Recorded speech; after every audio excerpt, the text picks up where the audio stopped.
സ്നേഹപൂർവ്വം ക്ഷമ സീരിയലിൻ്റെ ലേറ്റസ്റ്റ് എപ്പിസോഡിൻ്റെ റിവ്യൂയിലേക്ക് എല്ലാവർക്കും സ്വാഗതം. അങ്ങനെ ക്ഷമ വരുണിനെയും കൂട്ടി ശ്രീകൃഷ്ണപുരത്തെ അമ്പലത്തിലെത്തുവാണ് കേട്ടോ. ഈ സമയം ആ ഡ്രൈവർ ക്ഷമയോട് പറയണേ, ഇയാളുടെ ആരെങ്കിലും ചിലപ്പോൾ ഇവിടെ വരുമായിരിക്കും, നമുക്ക് ഇയാളെ ഇവിടെ വിട്ടിട്ട് പോയാലോ? അന്നേരം ക്ഷമ പറയണേ, എങ്ങനെയാണ് ഇവിടെ വിട്ടിട്ട് പോകുന്നത്? അല്ല, നിങ്ങൾ അന്വേഷിച്ച് ആരെങ്കിലും ഇങ്ങോട്ടേക്ക് വരുമോ? അന്നേരം വരുൺ അതേന്നൊക്കെ പറഞ്ഞ് തലയാട്ടുവാണ് കേട്ടോ. ഈ സമയത്തായിരിക്കും ക്ഷമക്ക് അശ്വതിയുടെ ഫോൺ കോൾ വരുന്നത്. അങ്ങനെ ക്ഷമ കോൾ അറ്റൻഡ് ചെയ്യുവാം. ഹലോ അശ്വതി ചേച്ചി, എന്താ? ഈ സമയം അശ്വതിയാണെങ്കിൽ നിർത്താതെ കരച്ചില്ല. ശ്യാമേ, മോളുടെ ഹോസ്റ്റലിൽ ഒരു പ്രശ്നമുണ്ട് എന്ന് പറഞ്ഞ് കരഞ്ഞുകൊണ്ടിരിക്കുക. അന്നേരം ശ്യാമ ചോദിക്കണേ, എന്താ എന്താ അശ്വതി ചേച്ചി പ്രശ്നം? അന്നേരം അശ്വതി പറയണേ, അത് പിന്നെ ഹോസ്റ്റലിൽ റാഗിങ്ങിൻ്റെ മറ്റു ഇഷ്യൂസ്, അതിൽ കുറേ പേർക്കൊക്കെ പരിക്ക് പറ്റിയെന്നാണ് കേൾക്കുന്നത്. എൻ്റെ മോൾക്കും പരിക്ക് പറ്റിയിട്ടുണ്ട്. എനിക്ക് എന്ത് ചെയ്യേണ്ടതെന്ന് ഒരെത്തും പിടിയും കിട്ടുന്നില്ല. എത്രയും പെട്ടെന്ന് തന്നെ എനിക്കെൻ്റെ മോളുടെ അരികിലെത്തണം. ശ്യാമ എത്രയും പെട്ടെന്ന് ഇവിടെ വരണം, നമുക്ക് ഉടനെ തന്നെ ഇവിടുന്ന് പോകണം. അല്ല ചേച്ചി, ഞാനിപ്പോൾ... അന്നേരം അശ്വതി വീണ്ടും കരഞ്ഞുകൊണ്ട് പറയണേ, ക്ഷമ വരാതെ എനിക്ക് ഒറ്റയ്ക്ക് പോകാൻ പറ്റില്ലല്ലോ, അതുകൊണ്ടാണ് ഞാൻ ക്ഷമയെ ബുദ്ധിമുട്ടിപ്പിക്കുന്നത്. മോളുടെ കാര്യം എന്താണെന്ന് അറിയാനായിട്ട് എനിക്കൊരു സമാധാനം കിട്ടുന്നില്ല. എനിക്കിവിടെ നിൽക്കാൻ പറ്റുന്നില്ല ക്ഷമയെ. എനിക്ക് എത്രയും പെട്ടെന്ന് മോളെ കാണണം. ഞാൻ വേണമെങ്കിൽ ഒറ്റയ്ക്ക് പൊക്കോളാം. അന്നേരം ക്ഷമ പറയണേ, എന്തിന്? അതിൻ്റെ ഒന്നും ആവശ്യമില്ല, ഞാനിവിടെ അടുത്ത് തന്നെയുണ്ട്. ഞാൻ ഉടനെ അങ്ങോട്ടേക്ക് എത്താം. വരുന്ന വഴിക്ക് ഞാൻ ടിക്കറ്റും ബുക്ക് ചെയ്തേക്കാം. നമ്മുടെ മോളല്ലേ, എനിക്കതിൽ ഒരു ബുദ്ധിമുട്ടുമില്ല. ചേച്ചി വിഷമിക്കാതിരിക്കുക, നമ്മുടെ മോൾക്ക് ഒന്നും പറ്റിയിട്ടുണ്ടാവില്ല. ഞാൻ പെട്ടെന്ന് തന്നെ വണ്ടിയായിട്ട് അങ്ങോട്ടേക്ക് വരാം, ചേച്ചി റെഡിയായി നിൽക്കുക. അങ്ങനെ പറഞ്ഞ് ക്ഷമ കോൾ കട്ടാക്കുവാണ് കേട്ടോ. എന്നിട്ട് ബിജുവിനോട് പറയണേ, ബിജു, എനിക്ക് അത്യാവശ്യമായിട്ട് വീട്ടിലേക്ക് പോകണം. ഞങ്ങൾക്ക് ഉടനെ തന്നെ ബാംഗ്ലൂരിലേക്ക് പോകണം. ചേച്ചിയുടെ മോൾക്കൊരു പ്രശ്നം. അല്ല, ഇയാളിപ്പോൾ എന്താ ചെയ്യുക? അന്നേരം ബിജു പറയണേ, ഇയാളെ അന്വേഷിച്ച് ഇങ്ങോട്ടേക്ക് ആരെങ്കിലും വരുമെന്ന് തോന്നുന്നു. എന്താണെങ്കിലും നമ്മൾ ഇത്രയൊക്കെ ചെയ്തില്ലേ മാഡം? എന്നാലും ഇയാളെ ഇവിടെ നിർത്തണ്ട, നമുക്ക് അമ്പലത്തിൻ്റെ ഭാഗത്തേക്ക് മാറ്റി നിർത്താം. അതെ, ഒന്നും തോന്നരുത്, വേറെ നിവൃത്തിയില്ലാത്തതുകൊണ്ടാണ്, അത്രക്ക് അത്യാവശ്യമായതുകൊണ്ടാണ് ഇയാൾ ഇവിടെ വിട്ടിട്ട് പോകുന്നത്. അങ്ങനെ പറഞ്ഞ് വരുണിനെയും താങ്ങിപ്പിടിച്ച് അമ്പലത്തിൻ്റെ മുൻഭാഗത്ത് ആൽത്തറ പോലത്തെ ഒരു സ്ഥലമുണ്ട്, അവിടെ കൊണ്ടുപോയി ഇരുത്തുവാണ് കേട്ടോ. അതെ, കുഴപ്പമൊന്നുമില്ലല്ലോ, ഞങ്ങളിതാ പോകുവാണേ. അങ്ങനെ പറഞ്ഞ് ക്ഷമ കറി കയറി അവിടെ നിന്നും പോകുവാണ് കേട്ടോ. ഈ സമയം വരുണാണെങ്കിൽ പെട്ടെന്ന് ബോധം പറഞ്ഞാൽ അവിടെ തന്നെ കിടക്കുവാണ് കേട്ടോ. ഇതെല്ലാം വരുൺ രാധികയോട് പറയുവാണ്. എന്നിട്ട് വരുൺ പറയണേ, കുറച്ച് കഴിഞ്ഞപ്പോൾ എനിക്ക് ബോധം വന്നു. അപ്പോൾ ഞാൻ തന്നെ അന്വേഷിച്ച് അമ്പലത്തിൻ്റെ ഭാഗത്തുനിന്ന് പതിയെ എണീറ്റ് നടക്കാൻ തുടങ്ങി. കുറച്ച് ദൂരം ഞാൻ നടന്നു. എങ്ങോട്ടാ, ഏത് ദിശയിലാക്കുക എന്നൊന്നും ഓർമ്മയില്ല. പിന്നെ കുറച്ച് കഴിഞ്ഞപ്പോൾ ഞാൻ കുഴഞ്ഞു വീണു. അപ്പോൾ ഞാൻ ഇവിടെയാണ് കിടന്നത്. പിന്നീട് താൻ വന്നെന്നെ വിളിച്ചപ്പോഴോ എൻ്റെ കണ്ണ് തുറന്നതും ബോധം വന്നതും ഒക്കെ. അതൊക്കെ കേട്ടിട്ട് രാധിക പറയണേ, വരുൺ പറയുന്നതെന്ന് എനിക്ക് വിശ്വസിക്കാൻ പറ്റുന്നില്ല. എന്ത് മായയാണ് വരുണിൻ്റെ മുമ്പിൽ നടന്നതെന്ന് എനിക്കിപ്പോഴും മനസ്സിലായിട്ടില്ല. ഞാൻ കടൽക്കരയെ വന്നിട്ടുമില്ല, അവിടെ വെച്ച് വരുണിനെ കണ്ടിട്ടുമില്ല. ഈ അമ്പലനടയെ വെച്ചാൽ ഞാൻ ഇപ്പോൾ വരുണിനെ കാണുന്നത് തന്നെ. അന്നേരം വരുൺ പറയുക, പക്ഷേ എന്തോ ഒരു കാര്യം സംഭവിച്ചിട്ടുണ്ട്. അല്ലാതെ തന്നെ കൊണ്ടല്ലാതെ മറ്റാർക്കും എന്നെ മരണത്തിൽ നിന്ന് തിരികെ കൊണ്ടുവരാൻ പറ്റില്ലായിരുന്നു. അത് കേൾക്കുമ്പോൾ രാധിക ഞെട്ടുക. വരുൺ എന്താ പറഞ്ഞത്? വരുൺ എന്തിനാ ജീവിതം അവസാനിപ്പിക്കാൻ നോക്കിയത്? അന്നേരം വരുൺ പറയണേ, തന്നെ എനിക്ക് നഷ്ടമായില്ലേ? താനല്ലേ പറഞ്ഞത് താൻ മറ്റൊരാളെ സ്നേഹിക്കുന്നുണ്ടെന്ന്, അയാളുമായിട്ട് കല്യാണം കഴിക്കാൻ പോകുകയാണെന്നും. അത് ഞാൻ എങ്ങനെ സഹിക്കും? തന്നെ നഷ്ടമായി കഴിഞ്ഞാൽ പിന്നെ എനിക്ക് ആരാ ഉള്ളത്? എൻ്റെ ജീവിതത്തിന് എന്തർത്ഥമുള്ളത്? അന്നേരം രാധിക പറയണേ, വരുൺ എന്തൊക്കെയാണ് പറയുന്നത്? വരുണിനെ സ്നേഹിക്കുന്ന എത്രയധികം ആൾക്കാരുണ്ടെന്നറിയോ? വരുൺ ഇങ്ങനെ ഒരു തീരുമാനം എടുത്തപ്പോൾ അവരെക്കുറിച്ച് ആലോചിച്ചോ? അവരൊക്കെ എത്രത്തോളം വിഷമിക്കുമെന്ന് വരുണൊന്ന് ചിന്തിച്ചായിരുന്നു. അതൊക്കെ പോട്ടെ, വരുണില്ലാതിരുന്ന ഈ സമയത്ത് വീട്ടിൽ എന്തൊക്കെയാണ് നടന്നതെന്ന് വരുൺ അറിഞ്ഞു. വരുണിൻ്റെ അച്ഛനെ അവിടെ ഹോസ്പിറ്റലിലാണ്. വരുണിനെ കണ്ട് സംസാരിച്ചാൽ മാത്രമേ അച്ഛൻ്റെ അസുഖം ഭേദമാകുള്ളൂ, അങ്ങനെ ഡോക്ടേഴ്സൊക്കെ പറഞ്ഞത്. വരുണിൻ്റെ അമ്മ അവിടെ ആശുപത്രിയുടെ മുമ്പിൽ കണ്ണീരോടെ അച്ഛന് വേണ്ടി പ്രാർത്ഥിച്ചുകൊണ്ടിരിക്കുക. അതുകൊണ്ട് വരുൺ തീരെ സമയം കളയാനില്ല, എത്രയും പെട്ടെന്ന് ഹോസ്പിറ്റലിലേക്ക് ചെല്ലണം, അച്ഛനെ കാണണം. അങ്ങനെ ഈ കാര്യങ്ങളൊക്കെ കേട്ടിട്ട് വരുൺ ആകെ ടെൻഷനായി നിൽക്കുക. എടോ, താൻ എന്തൊക്കെയാണ് പറയുന്നത്? അതേ വരുൺ, ഞാൻ പറയുന്നത് സത്യമാണ്. വരുൺ എത്രയും പെട്ടെന്ന് ഹോസ്പിറ്റലിലേക്ക് ചെല്ല്. ശരി, ഞാൻ പൊക്കോളാം. അന്നേരം രാധിക അവിടെ ഇരിക്കണ പ്രസാദം ഉണ്ടല്ലോ, അത് വരുണിൻ്റെ കൈ കൊടുക്കുക. ഇതാ, ഈ പ്രസാദവും കൂടി കൊണ്ടുപോയിക്കോ. വരുണെ എണീക്കഴിഞ്ഞപ്പോൾ വരുണിൻ്റെ നെറ്റിയിൽ ഞാൻ ഈ പ്രസാദം തൊട്ടിരുന്നു. ഈ പ്രസാദം അച്ഛൻ്റെ നെറ്റിയിലും ചാർത്തി കൊടുക്കണം. അച്ഛൻ്റെ അസുഖം പെട്ടെന്ന് ഭേദമാകാൻ ഞാൻ പ്രാർത്ഥിക്കാം. എന്നാൽ ശരി, വരുൺ വേഗം പൊക്കോ. എടോ രാധികയെ, അത് വരുണിനൊന്നും പറയണ്ട, ഞാനെന്താ പോകുക. അങ്ങനെ പറഞ്ഞ് രാധിക അവിടെ നിന്ന് ഓടിപ്പോകുവാണ് കേട്ടോ. ഈ സമയം രാധിക എന്നും പറഞ്ഞ് വരുണും പിന്നാലെ ചെല്ലുന്നുണ്ട്. അങ്ങനെ വരുൺ നേരെ അമ്പലത്തിലേക്ക് ചെല്ലുവാണ് കേട്ടോ. അവിടെ എല്ലാം രാധികയെ അന്വേഷിക്കുവാണ്. അങ്ങനെ അവിടേക്ക് നോക്കിയിട്ടും രാധികയെ കാണുന്നില്ല കേട്ടോ.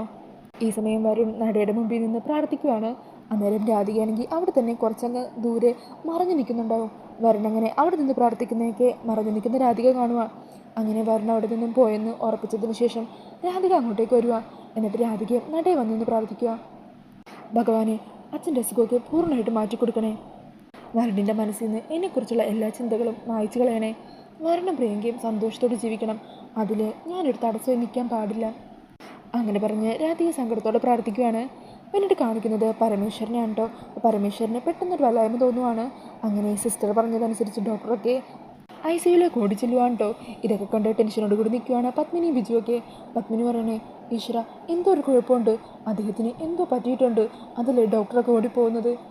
ഈ സമയം ഡോക്ടറൊക്കെ പരമേശ്വരനെ പരിശോധിച്ചുകൊണ്ടിരിക്കുമായിരിക്കും. അന്നേരം സിസ്റ്റർ പുറത്തു വരുമ്പോൾ പത്മിനി കാര്യം തിരക്കുക. അതെ, എന്തോ പറ്റി, എന്തോ അദ്ദേഹത്തിന്. അന്നേരം സിസ്റ്റർ പറയണേ, അത് പിന്നെ പൾസ് റേറ്റ് പെട്ടെന്നൊന്ന് കുറഞ്ഞു, ഡോക്ടർ പരിശോധിക്കുന്നുണ്ട്. അയ്യോ, എനിക്കൊന്ന് കയറി കാണാമോ? ഇപ്പം ആരും കാണണ്ട, ഡോക്ടർ പരിശോധിക്കട്ടെ. അങ്ങനെ പറഞ്ഞ് സിസ്റ്റർ പോകുവാണ് കേട്ടോ. ഈ സമയം പത്മിനിയാണെങ്കിൽ അവിടെ കരഞ്ഞുകൊണ്ടിരിക്കുവാണ്. ഈ ഒരു സമയത്തായിരിക്കും വരൻ അങ്ങോട്ടേക്ക് എത്തുന്നത്. അങ്ങനെ വരനെ കാണുന്നതും ബിജുവിനും പത്മിനിക്കൊക്കെ ഒത്തിരി സന്തോഷമാണ്. അമ്മേ എന്ന് പറഞ്ഞ് വരൻ അങ്ങോട്ടേക്ക് ഓടി വരുമ്പോൾ പത്മിനി വരനെ ചേർത്ത് പിടിക്കുക. മോനെ, എവിടെയായിരുന്നു നീ? ഈ സമയം വരൻ ചോദിക്കണേ, അമ്മേ അച്ഛന് എന്തോ ഒരു വല്ലായ്മ തോന്നിയിട്ടുണ്ട്, ഡോക്ടേഴ്സ് എല്ലാം പരിശോധിക്കാൻ പോയിരിക്കുക. നിന്നെ കണ്ട അച്ഛൻ്റെ അസുഖമൊക്കെ വേഗം ഭേദമാകും, നീ കയറി ചെല്ലും. അങ്ങനെ വരുൺ ഡോർ തുറന്ന് അകത്തേക്ക് കയറി ചെല്ലുവാണ്ടോ. ഈ സമയം പരമേശ്വരൻ വരുണിനെ കാണുമ്പോൾ തന്നെ ഒത്തിരി സന്തോഷമാക്കുവാണ്. പരമേശ്വരൻ്റെ മുഖമൊക്കെ തെളിയുവാണ്ടോ. ഈ സമയം ഡോക്ടർ ചോദിക്കണേ, അല്ല ആരെയും അകത്തേക്ക് കയറ്റരുതെന്ന് പറഞ്ഞിട്ട് ഇയാളെങ്ങനെ അകത്ത് കയറി വന്നത്? ആ സമയം ഡോക്ടറിനോട് വരുൺ പറയണേ, അത് ഞാൻ ഇദ്ദേഹത്തിൻ്റെ മകനാ വരുൺ. ഓ, നിങ്ങളാണല്ലേ വരുൺ. ഇദ്ദേഹം കുറച്ച് മുമ്പ് പോലും നിങ്ങളുടെ കാര്യം ചോദിച്ചതേ ഉള്ളൂ. അങ്ങനെ വരുൺ ഓടി വന്ന് അച്ഛൻ്റെ അരികെ വന്നിരിക്കുക. എന്നിട്ട് ചോദിക്കണേ, ഡോക്ടർ ഞാൻ ഈ പ്രസാദം അച്ഛൻ്റെ നെറ്റിയിൽ ചാർത്തി കൊടുത്തോട്ടെ? അതിനെന്താ? അങ്ങനെ വരുൺ പരമേശ്വരൻ്റെ നെറ്റിയിൽ ചന്ദനമൊക്കെ ചാർത്തി കൊടുക്കുവാണ്. എന്നിട്ട് പരമേശ്വരൻ്റെ കൈകളിൽ ചേർത്ത് പിടിക്കുകയും നെറ്റിൽ ഉമ്മ കൊടുക്കുകയൊക്കെ ചെയ്യുന്നുണ്ട് കേട്ടോ. അപ്പോഴേക്കും പരമേശ്വരൻ്റെ കണ്ടീഷനൊക്കെ ആകെ നോർമലായിട്ടുണ്ടാകും. അത് കാണുമ്പോൾ ഡോക്ടേഴ്സിനും സന്തോഷമാകുവാണ് കേട്ടോ. ആഹാ, പരമേശ്വരൻ്റെ അസുഖമൊക്കെ പെട്ടെന്ന് തന്നെ അങ്ങ് മാറിയല്ലോ. മകനെ കണ്ടപ്പോഴേക്കും അസുഖം പമ്പയാണെന്നല്ലോ. അന്നേരം ഡോക്ടറിനോട് പരമേശ്വരൻ പറയണേ, ഇവനാ ഡോക്ടറെ എൻ്റെ ഏറ്റവും വലിയ മരുന്ന്, ഇവൻ എൻ്റെ അരികിലുണ്ടെങ്കിൽ എനിക്ക് പിന്നെ ഒരു കുഴപ്പമുണ്ടാവില്ല. ഈ സമയം ഡോക്ടർ നേഴ്സിനോട് പറയണേ, അതെ നിങ്ങൾ പുറത്ത് നിൽക്കുന്ന അവരെയൊക്കെ അകത്തേക്ക് വിളിച്ചോളും. അങ്ങനെ സിസ്റ്റർ വന്ന് പരമേശ്വരൻ്റെ അസുഖമൊക്കെ കുറഞ്ഞിട്ടുണ്ടെന്നും നിങ്ങൾക്കിപ്പോൾ അകത്ത് കയറി കാണാമെന്നും പറയുവാണ്. അത് കേട്ട പത്മിനി സന്തോഷത്തോടെ അകത്തേക്ക് പോകുവാണ്ടോ. അങ്ങനെ പരമേശ്വരനെ ചേർത്ത് പിടിക്കുകയും സന്തോഷം കൊണ്ട് കരയുകയൊക്കെ ചെയ്യുന്നുണ്ട്. അന്നേരം പരമേശ്വരൻ പറയണേ, എടോ എനിക്കിപ്പോൾ ഒരു കുഴപ്പമില്ല, എൻ്റെ വരുണിൻ്റെ അരികിലെത്തിയില്ലേ, അവൻ എൻ്റെ കൂടെ ഉണ്ടെങ്കിൽ എനിക്ക് ഒന്നുമില്ല. പിന്നീട് കാണിക്കുന്നത് പ്രിയങ്കേനെയാണ് കേട്ടോ. ഈ സമയം പ്രിയങ്കയുടെ ഫോണിലേക്ക് ശരത്ത് വിളിക്കുവാണ്. അങ്ങനെ പ്രിയങ്ക കോൾ അറ്റൻഡ് ചെയ്യുക. ഹലോ ശരത്ത്. ആ പ്രിയങ്കെ, ഞാൻ ദാ നിൻ്റെ വീടിൻ്റെ അവിടെയുള്ള ആ പശുത്തൊഴുത്തില്ലേ അതിൻ്റെ പിന്നിൽ വന്ന് നിൽക്കുന്നുണ്ട്, നീ ഇങ്ങോട്ടേക്ക് വാ. ആ ശരി എന്ന് പറഞ്ഞ് പ്രിയങ്ക കോൾ കട്ടാക്കിയിട്ട് ശരത്ത് പറഞ്ഞ സ്ഥലത്തേക്ക് ചെല്ലുവാണ്.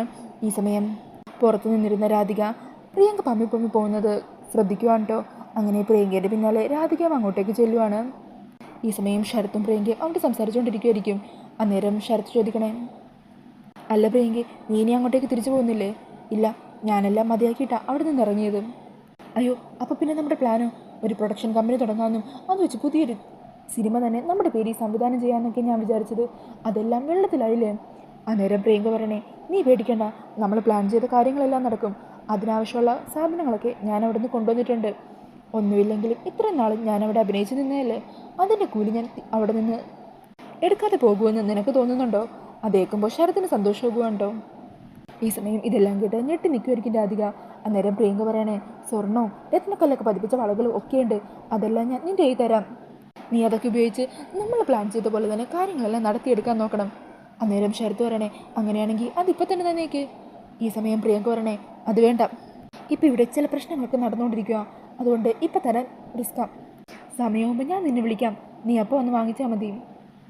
അങ്ങനെ ഇതെല്ലാം കേട്ട് ഞെട്ടിലോട് കൂടി നിൽക്കുന്ന രാധികയെ കാണിച്ചുകൊണ്ടാണ് ഇന്നത്തെ എപ്പിസോഡ് തീരുന്നത്. അപ്പോൾ ഈ ഒരു റിവ്യൂ ഇഷ്ടമായിട്ടുണ്ടെങ്കിൽ മറക്കാതെ വീഡിയോ ഒന്ന് ലൈക്ക് ചെയ്യണേ. ഇതുപോലുള്ള കൂടുതൽ റിവ്യൂസിനായിട്ട് ഈ ചാനലൊന്ന് സബ്സ്ക്രൈബ് ചെയ്ത് സപ്പോർട്ട് ചെയ്യണേ. താങ്ക്